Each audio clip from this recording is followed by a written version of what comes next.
Assalamualaikum warahmatullahi wabarakatuh. Kita bertemu lagi dalam pembelajaran IPA. Nah, untuk hari ini kita akan membahas lanjutan materi kita pada materi listrik dinamis. Kalau minggu lalu kita sudah membahas mengenai arus listrik. Nah, pada pertemuan hari ini kita akan membahas mengenai penghantar listrik, ya, bahan-bahan penghantar listrik. Kemudian yang berikutnya juga kita akan bahas mengenai hukum Kirchhoff. Nah, untuk pertama ini kita akan bahas dulu mengenai bahan sebagai penghantar listrik. Tetapi marilah terlebih dahulu kita buka pembelajaran kita pada hari ini dengan melafazkan basmalah. Bismillahirrahmanirrahim. Semoga apa yang kita pelajari hari ini akan senantiasa mendapatkan berkah dan ridho dari Allah Subhanahu wa Ta'ala.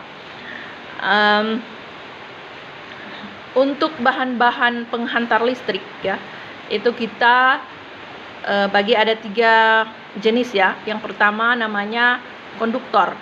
Nah, konduktor ini adalah bahan-bahan yang bisa atau yang sangat bagus sebagai penghantar listrik. Jadi arus listrik dan elektron-elektron itu akan sangat baik mengalir pada bahan tersebut, ya. Nah, konduktor ini contohnya adalah misalnya tembaga, kemudian emas dan perak. Tetapi karena emas dan perak harganya mahal, itu kita gunakan adalah tembaga, ya, kawat tembaga. Jadi aliran arus listrik dalam rumah tangga kita itu, dalam rumah kita itu dia sebagai penghantarnya adalah kawat listrik karena dia adalah salah satu jenis dari konduktor.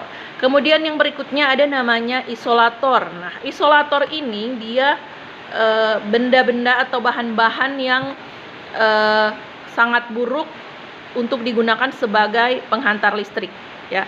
Karena arus listrik dan elektron-elektron itu tidak akan teraliri dengan bagus ketika berada pada bahan-bahan ini, ya. Nah, isolator ini itu kita salah satu contohnya adalah misalnya karet, ya. Jadi kawat tembaga itu yang kita gunakan dalam kehidupan kita sehari-hari sebagai penghantar listrik itu biasanya dibungkus dengan menggunakan karet, ya, bahan karet. Nah, ini adalah untuk mencegah kita sebagai pengguna, ya, itu agar jangan sampai misalnya kita kesetrum atau apa. Jadi kita gunakan karet sebagai isolator, ya. Jadi dia menghalangi. Kemudian yang berikutnya ada namanya semikonduktor. Nah, semikonduktor ini dia jika pada suhu rendah dia akan bersifat isolator, tidak untuk penghantar listrik, tetapi pada suhu tinggi dia bisa bersifat sebagai konduktor. Jadi namanya adalah semikonduktor. Contohnya adalah karbon, ya. Karbon, kemudian germanium, ya, itu merupakan contoh dari semikonduktor.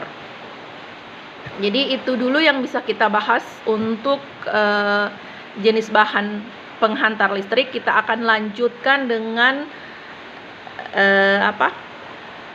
hukum Kirchhoff, dan juga kita akan lanjut dengan